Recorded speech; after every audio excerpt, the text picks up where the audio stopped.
사도 바울이라고 하는 사람 우리가 간혹 들어서 아시겠지만 그분은 예수 그리스도를 믿는 자들을 죽이려고 쫓아가다가 담메색 도상에서 예수님을 만났던 사람이라고 성경은 우리에게 전해주고 있습니다. 그래서 예수 믿는 사람을 죽이려고 했던 사람이 예수에 대해서 전하고자 한평생을 살았습니다.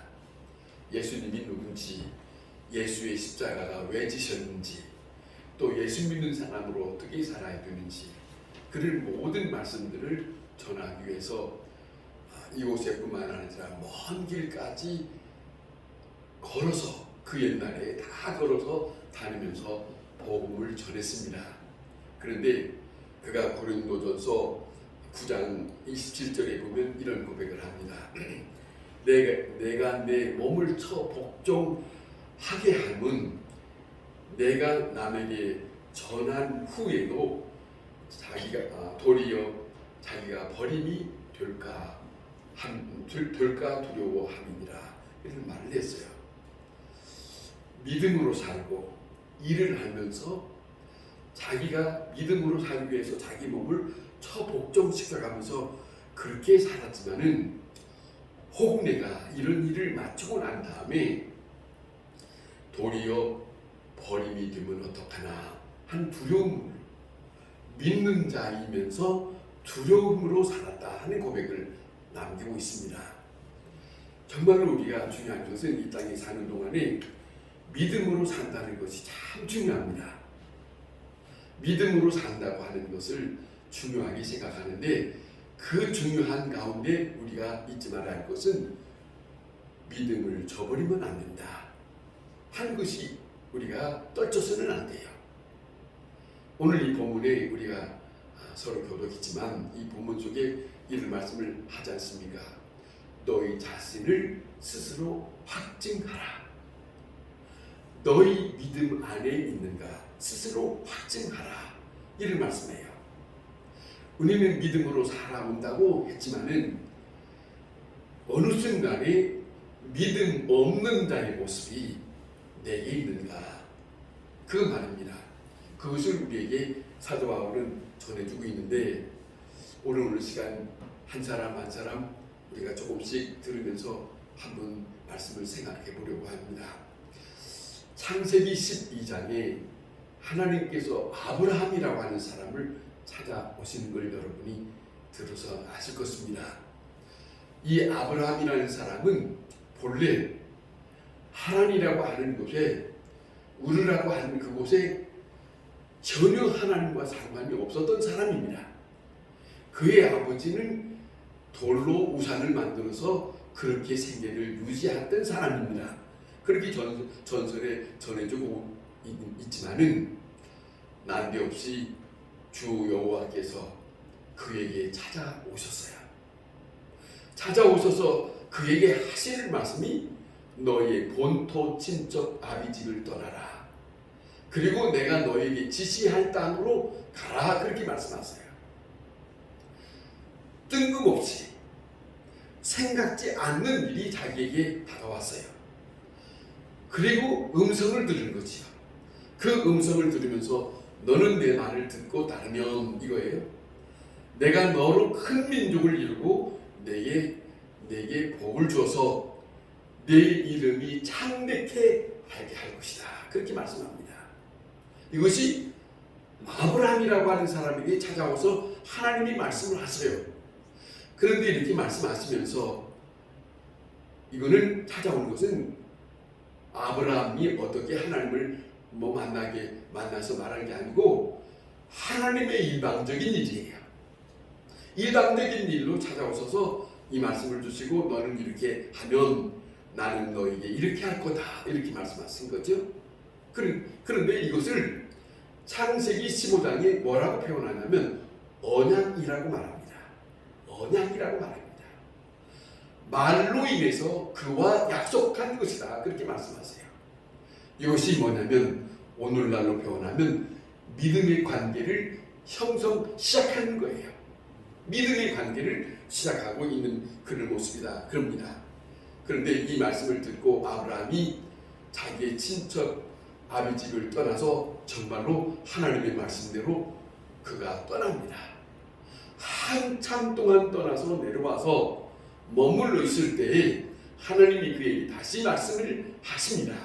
뭐라 하냐면 나는 이 땅을 내게 주어서 소유를 삼게 하려고 너를 갈대아 우르에서 이끌어낸 나 여호와다, 이렇게 말씀하세요.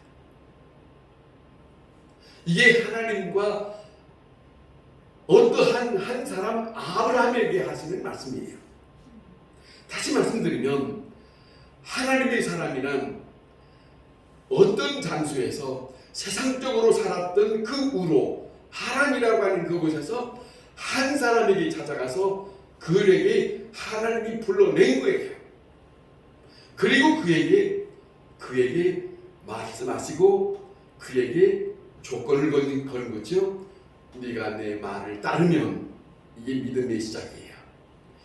하나님을 믿느냐 안 믿느냐는, 내가 믿음이 좋으냐 안 좋으냐는, 내가 믿음으로 사느냐 안 사느냐는 나를 불러오신, 나를 찾아오셔서 말씀하시는 그 말씀에, 이거는 목사의 말이 아닙니다. 그 어떤 믿음의 사람의 말이 아니에요.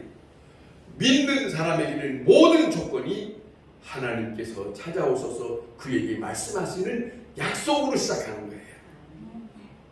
그 약속을 내가 사느냐, 그러면 그 사람은 믿음의 사람이에요.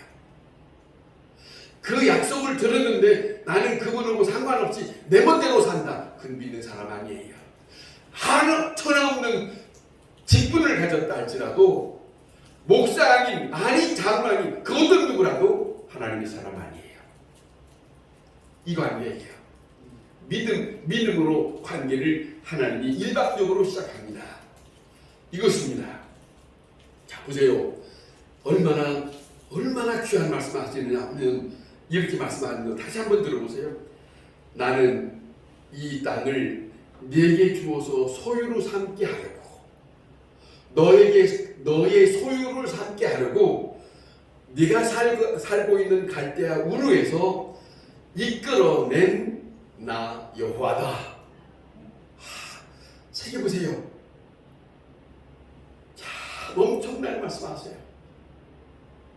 아브라함이 자기 아버지가 살고 있는 고향 떠나면 아무것도 없는 사람 아닙니까? 본래 그러면 시작했다면. 그런데 하나님은 불러낸 사람에게 뭐라 하시냐면 내가 너에게 살 수 있는 땅을 줄 것이다. 내가 너에게 이끌어낸 것에 대한 나는 너의 삶을 보장하는 자로 있을 것이다, 이겁니다.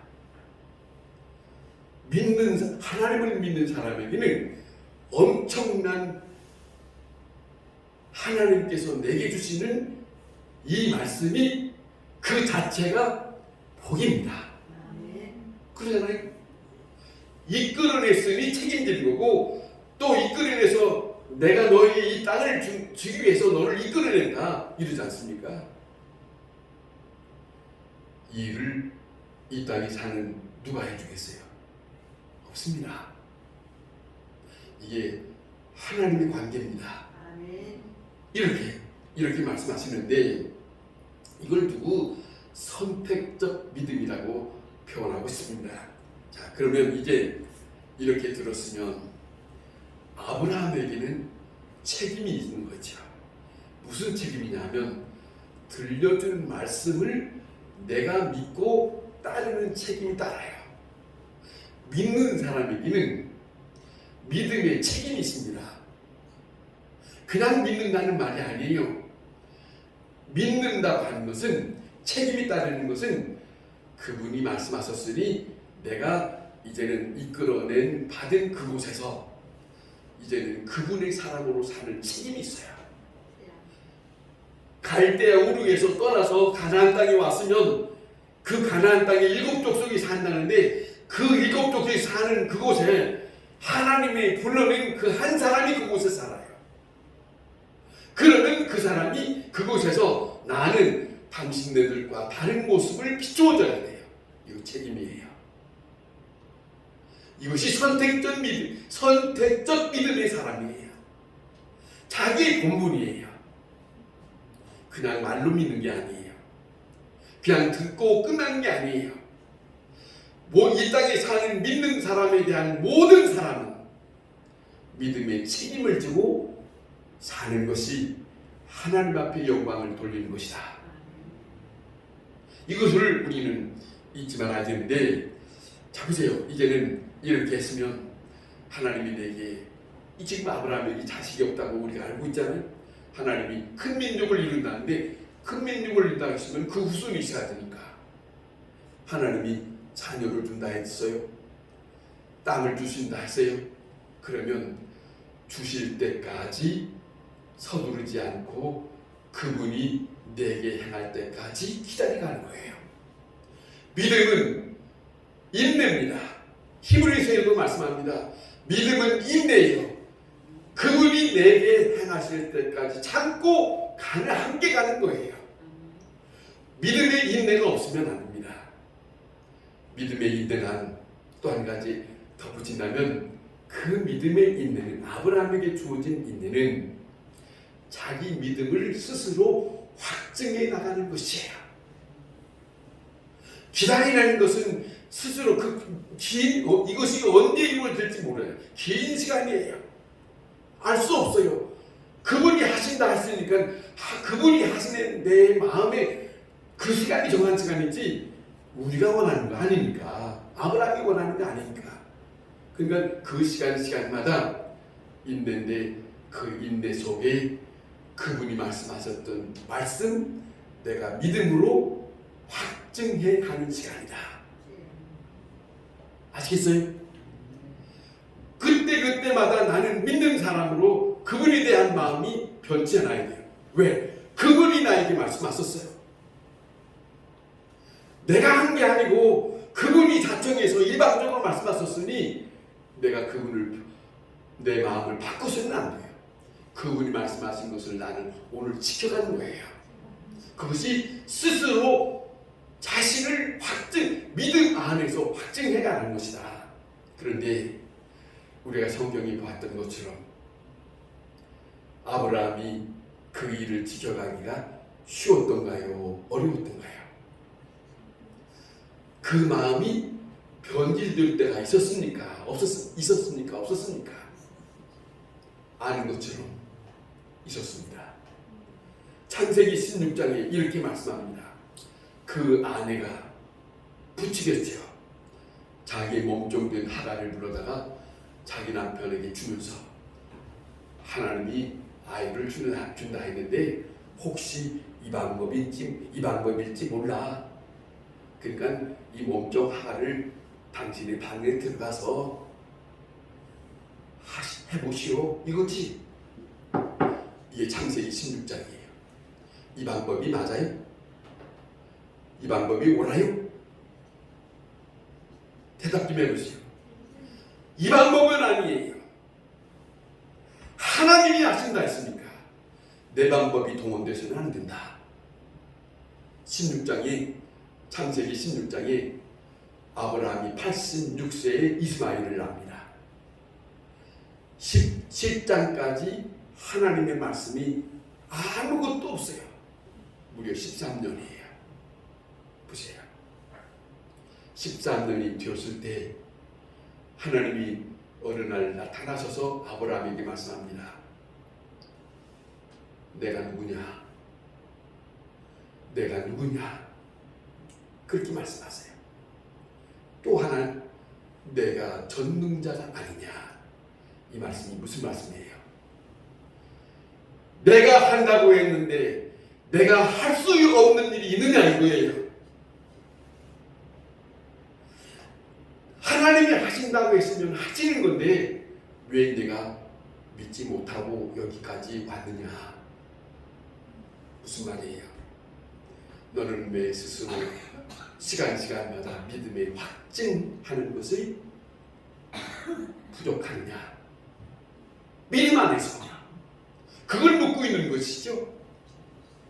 그래서 다시 믿음을 다시 한번 주리라고 창세기 10장에 하나님 말씀하신 거죠. 내가 누구냐? 내가 전능자가 아니냐? 이 말씀을 하신 거예요. 여러분 잊지 마세요. 자, 생각하면 엄청난 말씀입니다. 자, 또 한 번 생각하면, 한 사람을 얘기하면 누가복음 1장에 한 여인이 있습니다. 그 여인은 아직 정혼한 여인이 아니에요. 약혼만 했어요. 남자가 있어요. 그런데 약혼만 하고 정혼한 사이가 아니에요. 정혼이라고 하는 것은 합해서 사는 건데, 약혼이라는 것은 합해서 사는 입장이 아니잖아요. 그런데 아직 약혼만 한 여인인데, 이 여인에게 갑자기 가브리엘이라는 천사라고 하는 천사가 나타나서 하나님의 뜻을 그에게 전합니다. 이 전할 때 엄청난 말을 해요. 내가 하나님의 은총을 입었느니라. 그러면서 너에게 아이를 출산할 거다. 이런 말씀이에요. 아니, 그러니까 이 마리아가 하는 말입니다. 나는 남자를 모릅니다. 나는 남자를 모르는데 내가 무슨 아이를 출산할 수 있단 말입니까? 라고 하는데, 이 천사가 말합니다. 성령이 내게 임하시고 지극히 높으신 이의 능력이 너를 덮으실 것이다. 이건 누가 하는 일이에요? 하나님께서 너에게 임하실 것이다. 그리고 하나님께서 그 아이를 갖도록 하나님께서 하실 것이다. 이거예요. 그런데 이렇게 하나님이 일반적으로 한다고 해서 그 여인이 편안합니까?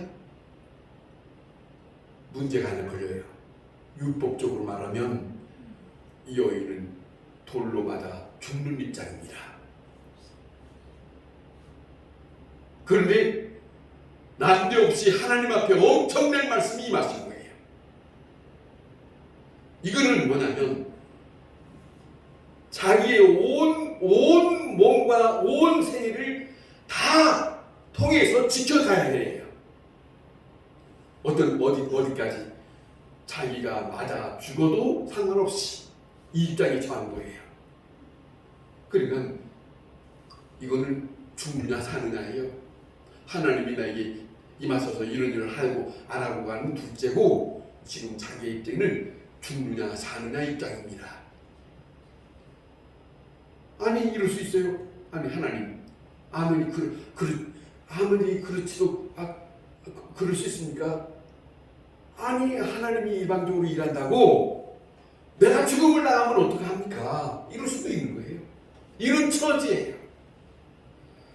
정혼하지 않는 여인이 아이를 안 낳으면 자기가 죽을 수밖에 없으니까. 알아들어요? 그런데 이 여인이 천사의 말을 듣고, 이 여인이 뭘 하냐면 엄청난 고백을 해요. 말씀대로 하옵소서. 이 계집종이 주의 계집종이오니 말씀대로 하시옵소서. 그래요. 이거는 잘 들어보세요. 그냥 하는 말이 아닙니다. 주께서 내게 말씀하신 것을 내가 받아들이겠고, 그 일 행하신 것을 내가 내 몸을 다하여 믿겠나이다. 이거예요. 아시겠습니까? 내게 어떤 일을 당한다 할지라도, 내게 죽음을 당한다 할지라도 하나님께서 행하시는 일을 나는 그대로 받아들이고 그 일을 믿겠나이다. 하시옵소서. 거예요. 이 일을 누구나 다 할 수 있을까? 흔들릴 수 있어요. 아이를 출산할 때까지 10달이 남아있어요. 그잖아요. 이걸 해야 하나 말아야 되나. 그러잖아요. 이 기간이 흔들릴 수 있는 기간이에요. 또 하나는 한 가지는 뭐냐면, 한편은 뭐냐면 자기 남편들 요셉이 이 일을 알게 됐어요. 그러니 성경에 마태복음에 어떻게 기록이 됐냐면, 가만히 말 않고 가만히 자기는 이 일에 대해서 슬쩍 빠질까 그런 생각을 두고 있어요. 자기는 일에 대해서 아니 자기와 함께 몸을 나눈 사람도 아닌데 이 여인이 아이를 가진다고? 이것이 원치 않아요. 그러니까 자기는 나는 가만히 이 일에 대해서 전혀 상관이 없는 사람으로 빠지고 싶은 마음을 가지고 있을 때 그 마음을 하나님이 아시고 그 사람에게 다시 천사가 주의 사자가 임하셔서 그에게 말씀하십니다. 엄청난 말씀을 들려주는데 그는 협조자인데 뭐라 하냐면 이렇게 말씀합니다. 네 아내들 마리아 데려오기를 무서워하지 마라. 그에게 잉태된 자는 성령으로 된 것이니라. 다스려줘야. 다시 말하면 믿음에 확증할 수 있는 그것이 흔들리지 않도록 협조자인 남편에게 하나님의 영이 임하셔서 그에게 이렇게 말씀해 주시고 있어요. 그런 부분을 우리가 보게 됩니다. 또 한 사람을 보면 애굽에서 쫓겨나서 광야에 살고 있는 모세라는 사람이 있습니다. 그 모세라는 사람이 광야에 나올 때에 자기 동족을 생각하다가 애굽 사람 한 사람을 죽여서 살인자로 쫓김을 당해서 광야에 살고 있잖아요. 광야에 살고 양치고 있는데 처가에서 난데없이 저 시내 산에 이제 가까이 갔는데 붉은 불 붙은 나무가 있어서 가까이 갔는데 이게 웬일인가 하고 있을 때 하나님의 음성이 들려옵니다. 자기의 모세야 모세야 하면서 하나님의 음성이 들려오는 거예요. 하나님의 음성이 들려와서 그에게 난데없이 엄청난 요구를 하세요. 내 민족이, 내 백성이 애굽에서 고통을 당하고 있다. 이 백성을 약속한 가나안 땅에 데려가고 싶다. 네가 내 일을 함께 해주었으면 좋겠다. 조건을 걸어요. 이거는 하나님과 모세와 지금 주고받는 믿음의 시간이에요. 약속의 시간이에요. 그리고 그에게 맡겨진 일의 시간이에요. 자, 생각해보면 이 모세가 하나님이 갑자기 음성이 들려서 왔을 때 모세는 우리가 성경에 봤던 것처럼 쉽게 이것을 응답하지 않았잖아요. 갈까? 아니지. 나는 말도 할 줄도 모르고 내가 가면 살인자라고 저들이 가만히 놔두지 않을 거야. 아니 그리고 지금 나타난 이분이 누구야? 아니 본인은 나한테 여호와라고 하는데 내가 이분을 어떻게 믿을 수 있고 그 이스라엘 백성들한테 내가 이분에 대해서 어떻게 증거해? 많은 생각이 있습니다. 많은 생각이 있을 때 하나님께서 이 모세에게 하나님 말씀합니다. 걱정 마라. 내가 너와 함께 해줄 것이다. 너에게 말 잘하는 형 아론을 붙여줄 거고 내가 어려운 모든 일을 다 할 수 있도록 나는 너와 함께 할 거다. 하나님이에요. 그리고 그 말을 듣고 모세가 갑니다. 당당히 두려워할 수 있는 바로 왕 앞에 서지 않습니까? 하나님이 시키는 대로 합니다. 모든 일을 다 감당해 나갈 때 하나님은 이 사람을 엄청난 믿음으로 살아갈 수 있도록 흔들리지 않도록 주님은 말씀하시기를 이스라엘 백성을 인도해 나갈 그때까지 항상 그에게 하나님은 임하셔서 말씀 주시고 그에게 큰 힘이 되어줬어요. 조그만 티라도 흐트러져 있는 빈틈이 있는 시간을 주지 않았어요. 나는 너와 함께 한다. 그리고 저 백성들이 이 사람만 지도자입니까? 우리는 뭡니까? 할 때 하나님이 그래 좋아. 너희가 가지고 있는 살구나무를 가지고 와. 그러면서 싹이 나는 자, 다 말라 빠진 살구나무를 자기네들 대표로 나왔을 때 갖다 놓아. 여기서 말라 빠진 살구나무 살구나무에게 잎사구가 나면 싹이 나면 그 자가 내가 택한 자인 줄 너희도 알아. 그렇게 해서 하나님이 확인해줘요. 다 말라빠진 나머지 나무들은 잎사구나 이 싹이 나지 않는데 모세가 가져온 사구나무에만 잎이 납니다. 확인시켜줬어요. 이렇게 저렇게 하나님은 확인시켜줌으로 인해서 모세에게는 전혀 자기의 믿음에 흔들림이 없는 하나님의 관계를 당당하게 살았던 것을 보여주고 있어요. 그 모습입니다. 한 사람을 더 말씀드리면 이스라엘 백성이 하나님의 뜻대로 살지 못해서 하나님의 등 돌려 하나님이 택한 이스라엘 백성이지만 하나님은 이들을 내쳐서 이들이 바벨론에 의하여 이끌려가는 그런 과정 속에 젊은 사람, 소년 다니엘이라고 하는 사람이 있습니다. 이 다니엘이라고 하는 사람이 그곳에 끌려가서 포로 속에 끌려가서 그 사람들이 보았을 때 저 젊은이가 총명이 있겠다 싶어서 그 정치하는 자리에 끌어들여서 이 젊은 사람을 이 고관 자리에 앉혀놓고 있을 때 다니엘인 사람이 그 본토에 있는 사람들한테 시기 질투를 당해서 어려운 일들을 두 번 당하고 있지 않습니까?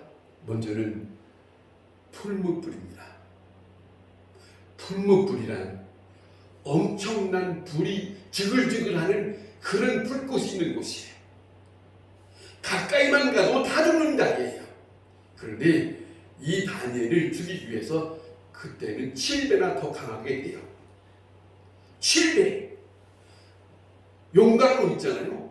엄청난 그 열기가 있는 그것하고는 비교가 안 될 만큼. 그런데 자, 우리가 잘 알고 있는 것처럼 다시 한번 생각해 봅시다. 이 다니엘은 하루에 3번씩 기도한다는 사람으로 우리가 잘 알고 있어요. 자, 이렇게 기도하는 것도 문제를 삼았고 또 그런데 이 다니엘이 풀무불에 갈 것이라고 하는 것을 알면서 이 사람의 고백이 이렇습니다. 이 다니엘의 고백이 뭐라고 하냐면 자기는 이렇게 고백을 하는데 자, 엄청난 고백을 합니다. 왕이여, 우리가 섬기는 하나님이 계시다면 우리를 맹렬히 타는 풀무불 가운데서 능히 건져내시겠고 왕의 손에서도 건져내시리라. 그런데 뒤에 이어지는 이 말 한마디예요. 그렇지 아니하겠지라도 나를 그 풀무불에서 건지지 아니하실지라도 나는 주 여호와 하나님을 믿습니다. 이 고백을 합니다. 자, 보세요. 그 믿음, 그 고백 흔들리지 않습니다. 두 번째로 이 사람들이 이제 어려움을 당할 때에 사자굴에 들어가게 됩니다. 사자굴에 들어갈 입장이 처했는데 자, 풀무불에 들어가는 것도 당당히 하나님 앞에 고백하며 이렇게 믿음을 지켜가는데 사자굴 두려워하겠습니까? 두려워하지 않아요. 사자굴에 들어갈 때도 저들에게 전혀 두려워하지 않는데 불구덩이에 들어갔을 때 말입니다. 뭐라 하냐면 왕이 이 다니엘을 너무너무 좋아했어요. 다니엘이 불구덩이에 들어갔을 때 왕이 쳐다봤답니다. 이 풀무불에. 그랬더니 그 풀무불에 다니엘의 세 친구가 그것도 결박되어서 묶여서 꼼짝 못하는 가운데서 다 죽으라고 보냈는데 왕이 그 풀무불을 가만히 들여다봤더니 3명만이 아니라 1명이 더 있더랍니다. 4명이 옷 하나도 구스름이 없이 그대로 있었다. 이게 하나님이 함께한 사람들의 모습입니다. 믿음을 지키는 것이 얼마나 중요한지 이들이 말하는 것처럼 하나님이 우리를 이 불목구덩이에서 건지시지 아니하실지라도 할 정도로 믿음으로 하나님, 내가 믿는 하나님을 나는 확실하게 믿는다. 그 믿음, 어느 곳에 처한다 할지라도 풀무구덩이 안이 사자굴 해서 뜯겨 찢어지는 그 환경, 그곳이 내게 닥쳐온다 할지라도 두려움이 없이 이들이 믿음을 지켜왔어요. 자, 보세요. 시간이 많이 가서 다른 사람을 말 못하고 정리를 하겠습니다만은, 보세요. 많은 예수 그리스도를 믿는 사람들이 이렇게 자기의 어려움을 당할 때 그 어려움, 그 현장까지 자기의 믿음이 흔들림이 없이 믿음 안에서 자기 스스로 믿는 사람이라고, 자기 스스로, 남이 아니라 자기 스스로 믿음을 지켜온 사람들이 수없이 많아요. 오늘 이 본문에 사도 바울이 말합니다. 마지막 고린도 교회에 편지를 쓰면서 하는 말입니다. 여기에 기록된 것처럼 너희 자신을 스스로 확증하라. 믿음 안에서 너희가 믿음 있는 자이지. 이것이 오늘 우리가 믿음으로 사는 사람에게 주어진 일이에요. 말로는 믿는다 하고 돈 있으니까 뭐 한다는데 돈을 내놓을 수도 있고, 뭐 한다고 했을 때 나는 봉사도 할 수 있으나 내게 현장 죽음에다 닥치는 무서운 환경에 처했을 때 정말로 그때도 내가 하나님의 사람으로, 하나님을 믿는 사람으로 나는 거기서도 엄청난 일을 당할 수 있는 믿음의 사람으로 변함이 없는지, 이거 말입니다.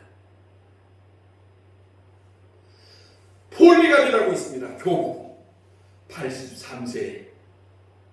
그때 당신의 믿음을 부인하면 살려주겠소라고 하는 이 일을 청탁받아요. 예수 그리스도를 부인하라, 그러면 당신을 살려주겠다 하는 입장에 있어요. 83세 된 이 사람이 저 앞에 이 화형시키려고 불이 있습니다. 다 준비되는데 그분이 고백합니다. 내가 지금까지 살아온 동안에 예수 그리스도는 나를 버리지 않았습니다. 그분이 나를 버리지 않았는데 내가 어찌 그분을 버릴 수 있습니까? 여러분, 믿음으로 산다는 것은 돈으로보다도 봉사보다도 그 어떤 것으로는 다 할 수 있어요. 다 할 수 있어요. 그런데 중요한 것은 맞닥뜨려졌을 때, 하나님을 부인할 수 있는 입장에 있을 때, 아니 내 생명이 위급했을 때 내가 여전히 나는 그분을 모른다고 할 수 없습니다. 그분은 나를 불렀습니다. 그분은 나를 책임져 줬습니다. 그분은 나를 지금까지 있게 하셨습니다. 지금 죽는다 할지라도 그 말 할 수 있느냐, 이거지요.